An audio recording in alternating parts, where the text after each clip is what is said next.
haberdashery, kitchenware and food going up.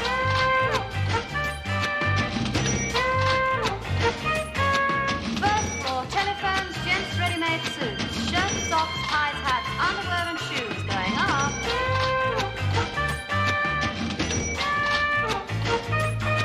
Second floor, carpets, travel goods and bedding. You ready? No, I can nip it in a bit more yet. No! Ooh. What is it? 77.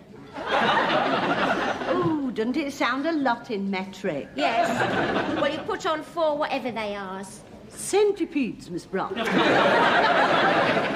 whatever they are, you're putting more of them on. Of course, it's all the government's fault. How'd you work that out? Well, it's this sugar shortage. I've stocked up so much, if I don't keep eating it, I'll never get rid of it. But if you keep on like that, you'll be too fat to get into your store cupboard. I wish I could put on weight.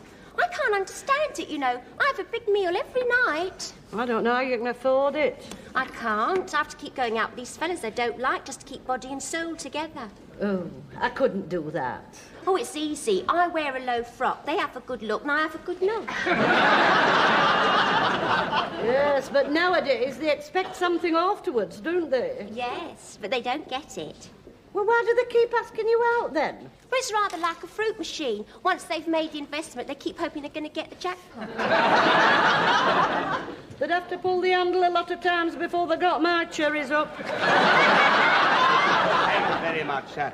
And if the socks aren't satisfactory, don't hesitate to bring them back. Thank you so much.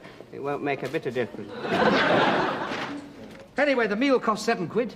Then I borrowed this car to take her home so as to be sure of a quick cuddle, and what happened? About half a mile from her house, she gets her door key out and starts feeling for the passenger door handle. You mean she was keen to make a night of it? No, she was keen to make a run for it. Anyway, I borrowed the car again tonight to take her out again. What makes you think you'll do any better tonight? I've unscrewed the door handle. Oh, for the return of the romantic age, when one's heart leapt at the sight of an ankle slipping into a hansom cab. Now it's clunk, click, strip off quick. Where is Mr. Grainger? He hasn't returned from his tea break yet, Captain Peacock. I see. Tell him I wish to see him, will you, as soon as he returns? Certainly, Captain Peacock. Ah, Mr. Grainger, Captain Peacock was just asking for you, but I told him you hadn't come back for your tea break yet, and he said he wanted to have a word with you as soon as you returned. Oh, I see. Right. Will you take over from me, Mr. Humphreys? I'm going to have a word with Captain Peacock. Certainly, Mr. Grainger. Shall I take over from you, Mr. Humphreys? Get stuffed, Mr. Luke. You wanted to have a word with me, Stephen? Yes, Mr. Grainger. It's 11:10. You've had 20 minutes for your coffee break. Your entitlement is 15. How do you account for this? I spent a few minutes in the boys' room on my way back. That's not part of your coffee break. It's the result of it. 5 whole minutes. There was a queue. I don't think Mr. Rumbold will regard that as an adequate excuse. You don't mean that you're going to report me, Stephen? Yes, I am, Mr. Grainger. Very well, Captain Peacock. I'm sorry, but it's my job. You mean to be a sneak? It's not easy for me, you know. On the one hand, we have our friendship, and on the other, I have my job to do. Now I have to wear 2 hats. Well, you will find no difficulty in that. You're two-faced. Did you hear that, Mr. Humphreys? I did, Mr. Grainger. Sit here. Glass of water for Mr. Grainger. Don't let him drink it all at once. He'll need another 5 minutes off. Thank you so much, Mr. Good morning. Come on, Miss Brahms. Before you go to lunch, Mrs. Slocum, I want a word with the floor personnel by the centre stand. Well, I hope it's important because I'm dying for me lunch. Miss Brahms, everything I have to say is important.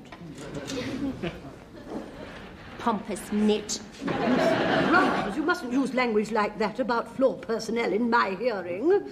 You'll get ladies' underwear a bad name. I want a word with the floor personnel before you all go to lunch. Well, I hope it won't take long. Otherwise, Mr. Herbert of Hardware will have pinched my seat. Some people have all the luck. Do you need me? Yes, juniors as well. Now, this won't take a moment. From the DM/CR to FW/LNGD/SP, re-T. Captain Peacock, what language are you speaking? It simply means, Mrs. Slocum, from the DM/CR, the Departmental Manager Cuthbert Rumbold, to FW/LNGD/SP, to Floor Walker Ladies and Gentlemen's Department Stephen Peacock, regarding tea. What does T stand for? It doesn't stand for anything. You drink it. TEA, tea. They use these initials to save time. Doesn't seem to be working very well, does it? Would if people didn't keep asking questions. Well, people wouldn't need to if they knew what you were rabbiting on about. If I may be allowed to continue, Mrs. Slocum. Oh, yes, PCO. I beg your pardon? Please carry on. Oh, where was I? You just got to the bit where you were stroking Cuthbert Rumbold. I see you are... Oh, you're not starting on those initials again, are you?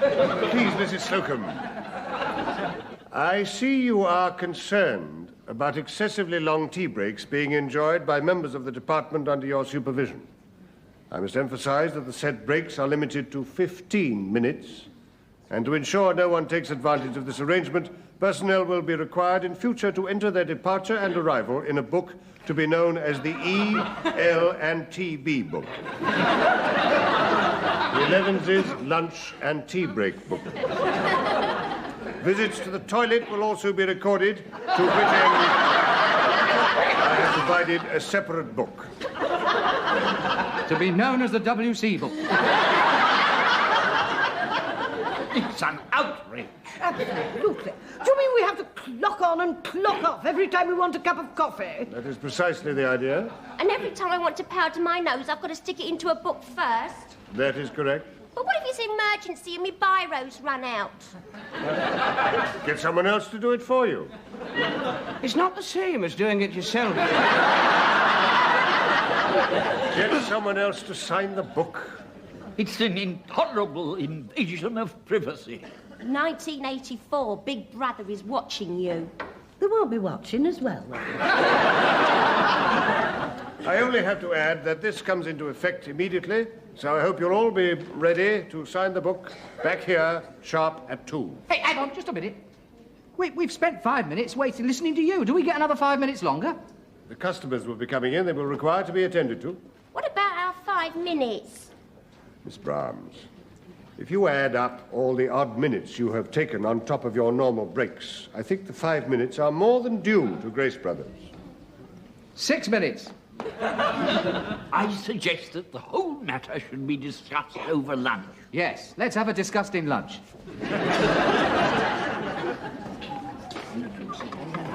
Oh, here he is. Brett, who's for Cocky-Leaky?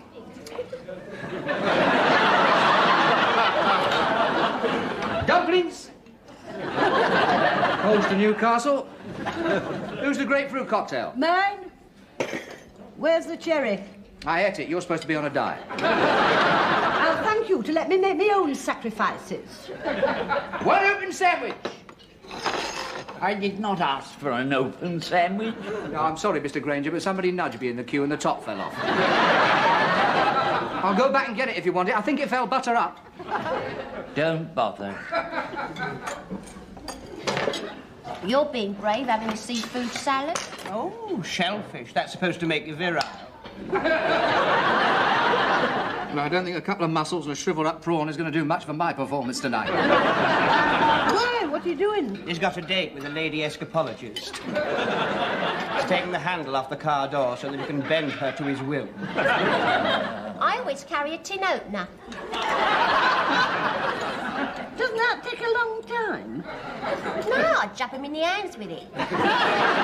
Mr. Grainger's still got the scars. Could we tear ourselves away from sex for one moment to discuss this clocking in business? Well, I think it was quite humiliating, Mr. Grainger, the way you were told off in front of us. Don't you, Mr. Lucas? Oh, I do, Mr. Humphreys. I very nearly went over to Captain Peacock to say something really sharp and witty to cut him down to size. Why didn't you? I couldn't think of anything. Well, what are we going to do about it? Well, I don't think you and Mr. Grainger should put up with it. It's not just us, you know. I hope I'm unanimous in this.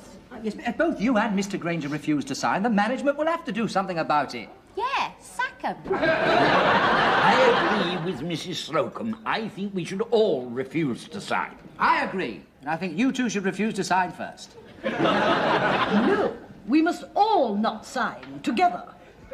United we stand, divided we fall. I wish I'd thought of that.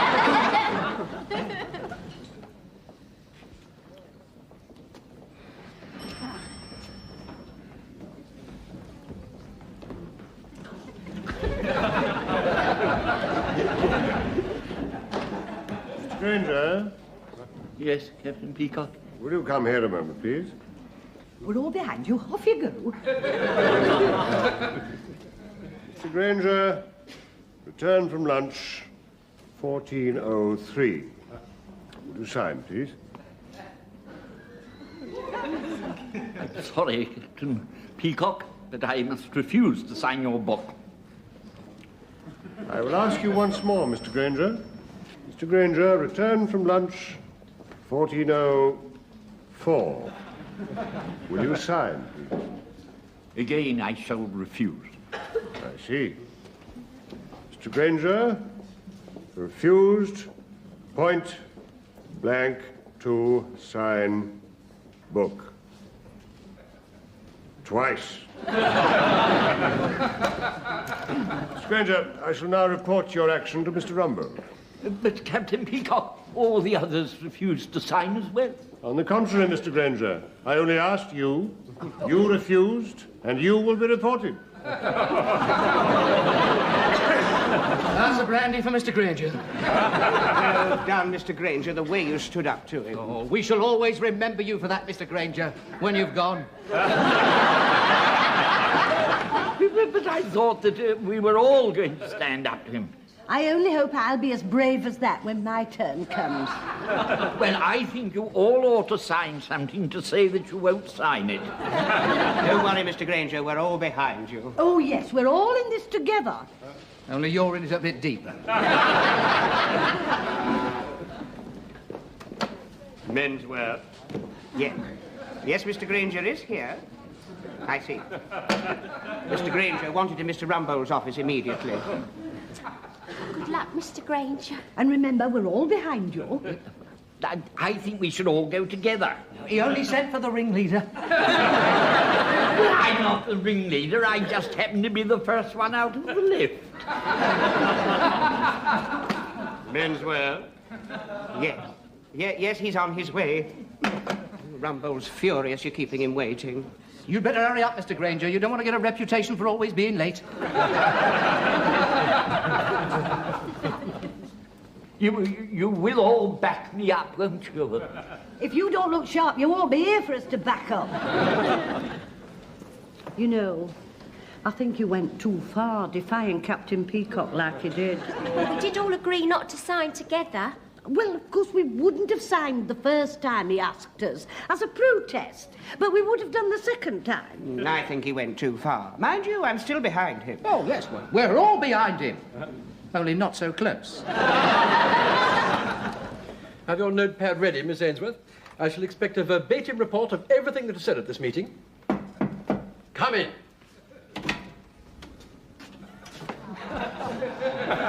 I believe you wanted a word with me, Mr. Rumbold. I've been waiting 5 minutes to have a word with you, Mr. Grainger. I came as quickly as I could. Do you recognize this book?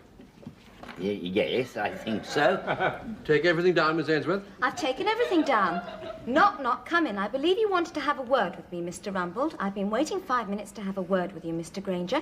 I came as quickly as I could. Do you recognise this book? Yes, I think so. Take everything down, Miss Ainsworth. I've taken everything down. Don't put down what you say. Yes, sir. Shall I put that down? No. Let's start again. Knock, knock, come in. Please. Miss Ainsworth, be quiet. Now, Mr. Grainger, do you admit that you refused to sign this book? We all refused. I'm afraid that's not true. I only asked Mr. Grainger. But they were all behind me. I see.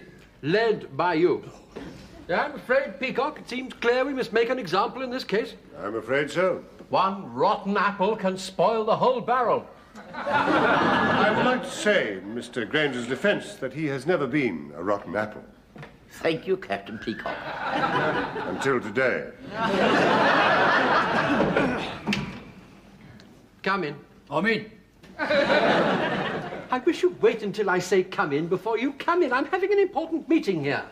Shall I go out again, then? No, put it down. Shall I put that down? I don't want that put down.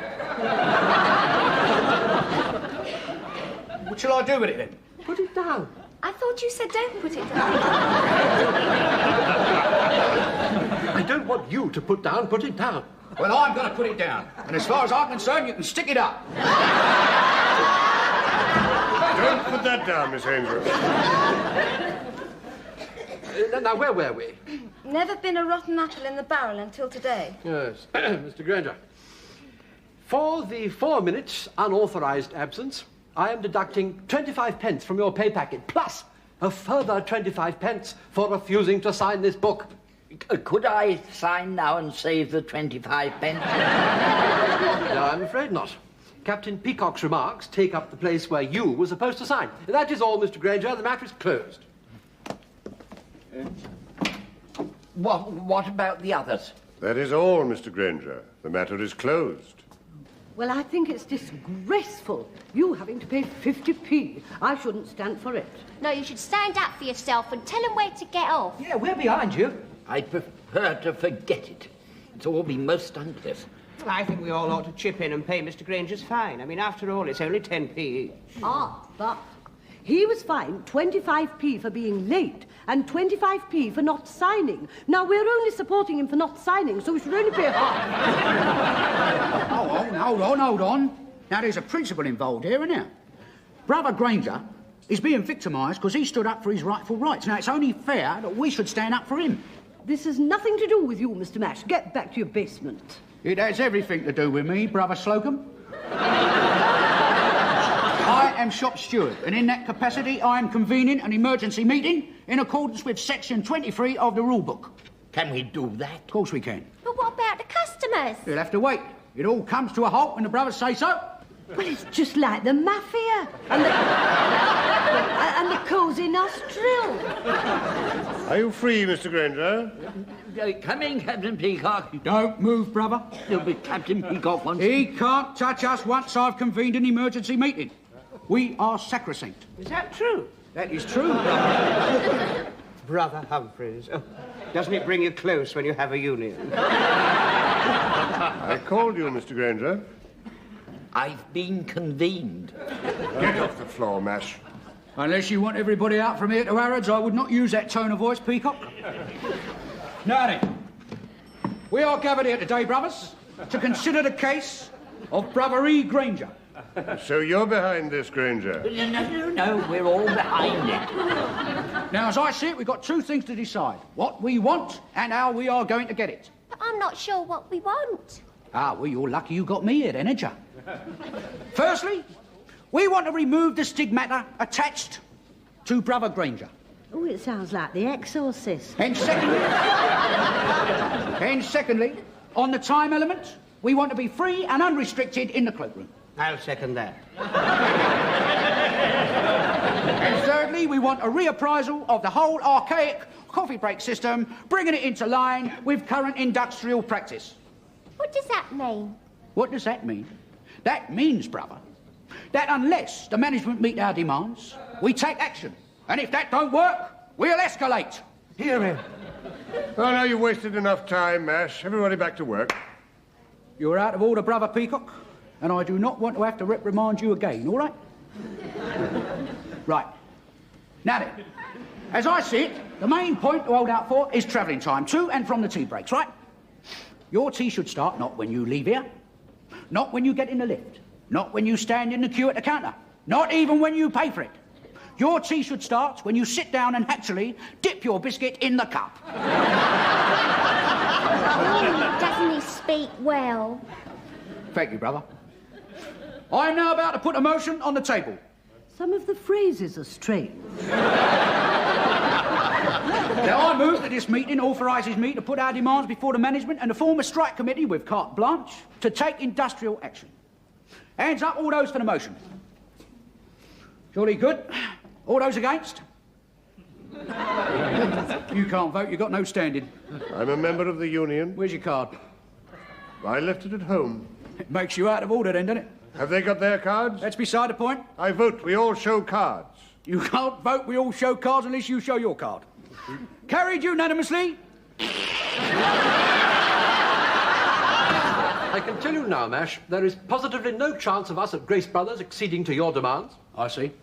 Is that your final word, sir? Absolutely. The management stands firm behind its agreement of 1928. Are you saying, sir, that henceforth there is no point in us having meaningful discussions and the helpful exchange of views, then? None whatever. Then get stuffed!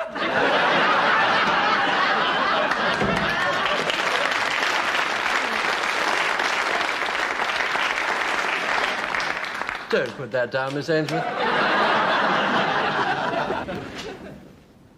That's it then, brothers. As from this moment in time, it's go slow. But it's only 3 minutes before we go home. That's all right.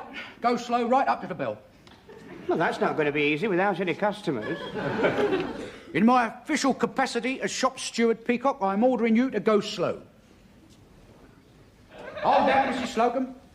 As from now on, it's go slow. But if I don't get these covers on quick, I'll miss my boss. Well, leave them. But my undies will get all smutty. So let them get smutty. I'm not that kind of person. And I can't sell smutty underwear. So the management, through their intractable attitude, will lose money. And I lose my commission. We've all got to make sacrifices, brother. Not when I'm saving for my holidays, we don't. Don't forget, brothers, when you arrive in the morning, it's go slow.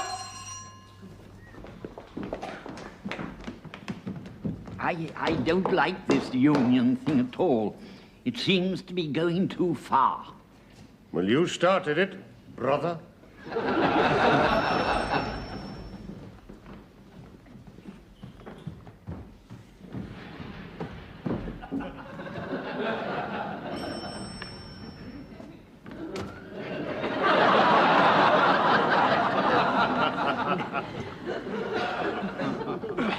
I didn't know anything about that anyway, did I? No, I didn't know about it. Well, I'll tell you, brothers, I'm really proud of you. The go slow this morning was 100% effective. I think we put the wind up to management, all right? And if you don't go slow on that apple crumble, you'll get the wind up somewhere else. I think Mr. Grainger went slow beautifully. I couldn't tell the difference. Well, I know we're all behind the union, Mr. Humphreys, but I must say that I do think 10 minutes is rather a long time to spend on an inside leg.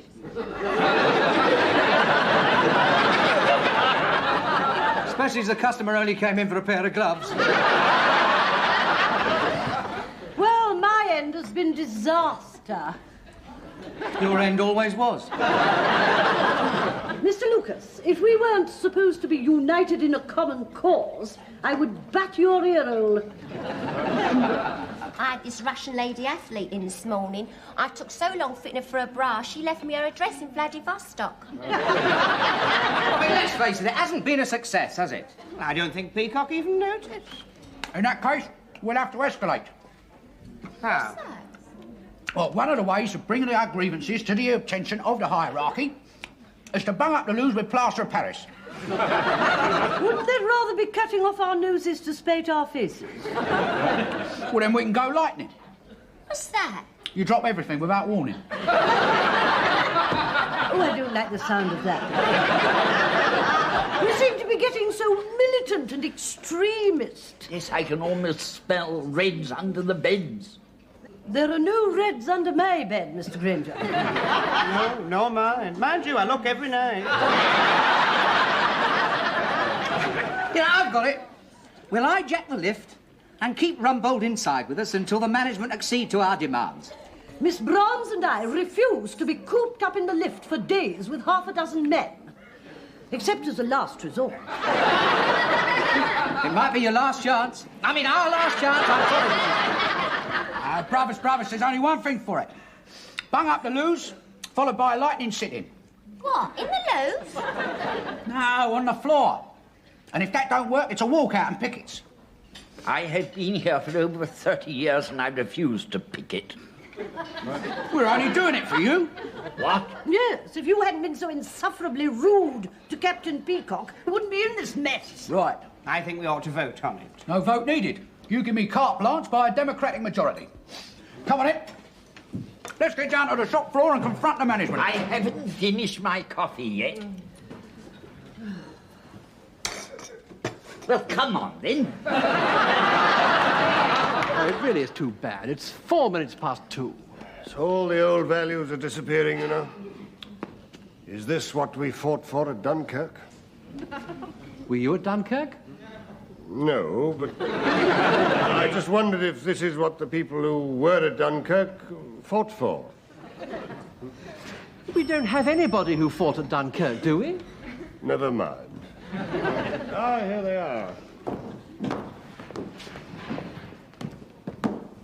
As democratically elected spokesman, I have to tell you that unless the management meets our demands, we are all out. The management will not negotiate under intimidation. I'm not intimidating you, mate. If I was intimidating you, you'd get a bunch of fives right up your hooter. Don't let me lose my temper, Captain Peacock. No, please carry on, sir. I'm like a wild animal when I'm roused. Did you hear that? He threatened me. Good afternoon, everybody. I've got a copy of your memo, Rumbold, about the tea break. Yes, well, further to that, sir, the workers are claiming that their tea break shouldn't commence until they actually get the coffee in their hands. Yeah, we'll get it and all. We're right behind Mr. Grainger in this, sir. Well, it wasn't just me, sir. Yeah. We are not travelling up and down in your rotten old lift to your rotten old canteen in our own time, sir. That's quite right. The lifts are not up to it. My tea break begins when my tea is handed to me. And what's good enough for me is good enough for you. That's it, brothers. We've won. That's the power of the union. Well, I'm very glad I held out. Well done, Mr. Grainger. We were all behind you. So, in future, your tea will be handed to you. Goddard. So now, you won't have to leave the department at all. Carry on, everybody. You've all done very well.